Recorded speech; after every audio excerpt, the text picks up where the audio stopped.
Welcome to Supercharged by AI, a podcast by AI Portland. I'm Megan Otarte. I am a partner at Cloud4 and co-founder of AI Portland. And I am joined today, of course, by Nicole Moores, who is my AI Portland co-founder and product design manager at Lithia Motors. I switched that up.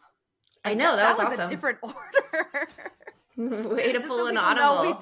We do sometimes record that new.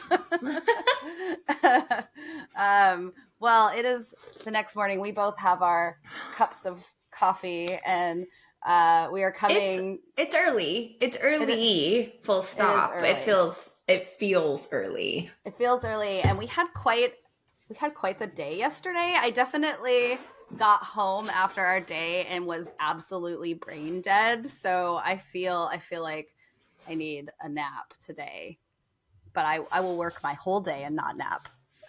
But I want to. I'm going to be quiet on that one. Naps are life. Naps are life.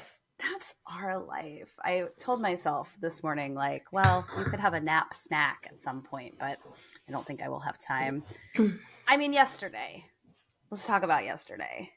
Yeah, I mean, it was definitely a highlight moment of the year for me. It felt like the culmination of a lot of work you and I have done. So for our listeners, we Hey, Marie. Wow, personal shout out. That's amazing. We had the opportunity yesterday to host Senator Ron Wyden at one of our events. So we had lunch with the senator. We did also almost 100 of our community, AI Portland community, joined us for a conversation with the senator. My favorite thing is that it was called a conversation with Senator Wyden, and it was like a luncheon. And so everyone got to say that they were having lunch with the senator, which, I mean, who doesn't want to be like, oh, I'm so sorry, I can't take that meeting today. I'm having lunch with the senator. 100%. Yeah. We did that. Okay. Yeah. So 100 people, we basically sold out. I mean, the tickets were free, but we ran out of space. And man, did people show up in their Portland finest. Can I just say that? Like, I mean, we had suits, we had business wear, like people came out and like they want to look good for the senator. They wanted to look good, or folks were at work and they came on their lunch break. There's also that, very plausible. I think people do. Do people in Portland dress so nicely? I mean, no offense, friends, but I'm wearing leggings right now, you know? Portland is can be a very casual city, right? You can even go to a really nice restaurant here and see folks wearing what is it? Athleisure wear. But yeah, I think some folks do wear real clothes to work. It was very nice. It was like, and people came in their real clothes yesterday. It was awesome. They really did. We had lunch. Thank you to the Technology Association of Oregon. Delicious food. I got to eat. Oh, let me pause. Oh, Gary, you're cut off. Get out of here. I mean, I will take the snorkeling. Snoring. He just got really excited. He was like, I loved the pork bits that were at the bottom. First of all, no one loved the pork bits at the bottom as much as you did. I legit, like, you were excited about the senator, but holy shit, were you excited about those pork bits? Senator Wyden interview, delicious cooked pork bits at the bottom of the container, just slightly below it. It did make me, I was hungry. It was very intense few hours. It was.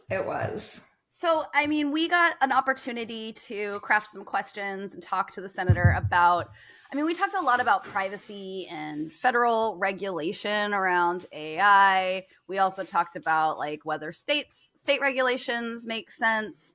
And then we opened up for Q&A and people had people came prepared. Like they had statements and questions. Nobody comes to our AI Portland events prepared like that. I would just like to say, typically our regular events, people are not like, ooh, we're talking about human in the loop. I got my whole thing. But people took this seriously. We are not government officials. And good thing that we aren't. So the question and answer period kind of covered lots of different things. Did what kind of things stuck out to you that like the senator said? So there was obviously, like you said, a lot on privacy. I think there are a lot of your questions and pointed questions about what exactly are we doing, or what does it take, to have some policy around privacy. And the senator's answer that stuck out to me was that we would have to have political guts in order to pass some broad legislature. Yeah, the federal privacy legislation. Yeah. So we are one of very few countries in the world that doesn't have federal privacy laws. And so the question was, what would it take? And he, as politicians do, I think typically wasn't directly answering all of the questions, but that one he really did answer directly, which was like, it takes guts, it takes political will. And I was like, yes, let's find that. He had a really great he approached it, and you could tell from what he said that he is not asleep on the job when it comes to this. That there was a very he's like, this is a real problem. Some people don't think it is. We even have a question in the audience from Olga, which was like, hey, I'm in privacy. Shout out Olga.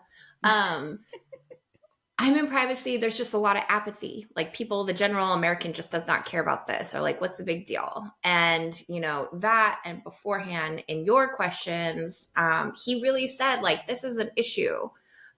This is a big issue, something we need to address. He called it a national security issue. Well, privacy as a national security issue. I was essentially a ticking time bomb, right? Yeah. And he talks a little bit about data brokers and how dangerous that was, but essentially he's like, I'm not asleep on this job. Like, this is going to happen. It's going to take, some guts and work to get done, but it's something that obviously I care about and other people care about too.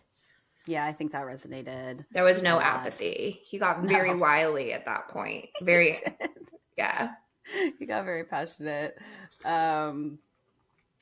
He seemed very excited that we had an entrepreneur in the audience who asked a question, which I thought was surprising. I mean, we have a lot of entrepreneurs in our AI Portland. In Portland, we have a lot of people doing really cool startups with AI. So it was nice to be able to show that of our community. Thank you. I think it was Peter, his Kerwin. AI twin. So that was pretty cool. Well, I think there's like both sides of this, right? Like Portland is a city that really cares about people, cares about the environment, but then we do also have like entrepreneurs and startups and stuff like that, and sometimes those two things can be at odds.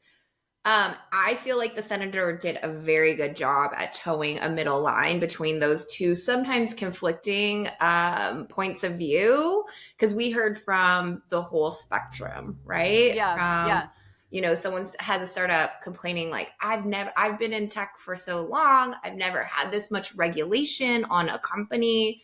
How do I deal with that? To the energy it takes to like run AI tools, and what about the environment? He did a very good job. So there's very little regulation right now as it pertains to AI, and I think his question was around like the interest in regulation so early, that people are calling for it so early. But he said it is directly affecting his business, essentially. Yeah. Well, and what we saw in California, like those kinds of things can directly impact his business. And I was thinking as he asked that question, I was like, well, I mean, is there so much interest in regulation just because of the power of this technology? It's different than, or is it different than I don't know, the rise of the internet, social media, and those kind of things that got regulator and government attention. I think that's probably why, like the risks. You've got these CEOs of big AI companies telling us that like they're building this technology and they're coming out and saying, "Hey, this is very powerful. This is very scary." So, I mean, I think it's probably that kind of thing. But the senator was on top of it. It seemed like. Anything else? Yeah, I mean, he said, first of all, I didn't know. I knew the senator was tall and liked basketball. I didn't know he was like a basketball, uh, really Basketball like player. He basketball. played in college. He played in college. He even joked around about the NBA. Second tangent, I didn't realize he was so funny. Like he was hilarious in a lot of ways and very self-deprecating. He was delightful. Also, I feel like I can take notes on like graciously like the way that politicians like move on from things or, you know, answer questions and not answer questions. Like I feel like 100% things to learn. Yes, masterclass in that. I definitely was paying attention to that too. But he mentioned that, you know, he's paying attention to the big stuff, users and innovation. There was a lot of those keywords. But one thing he really called out, and this is something I think you and I can really speak to, given the work we did to get to this event happening, is how good his staff is. Oh, yeah. And how he, you know, he's recruiting LeBron James level on his staff. So just the team around him of folks who are forward thinkers, are just really good at what they do, supporting him in the work that he's doing in the Senate. I found that amazing and great, and definitely can speak to, shout out to Grace. She was amazing. Yeah, and I've never really seen that side of. I've never like talked to a government official at like the federal level. Maybe not. I don't know. I don't know if I've ever. Have you ever talked to your senator? No, this was definitely a first for me. Yeah. It was interesting because I sometimes think that you know, they're so focused on what's happening in Congress in Washington.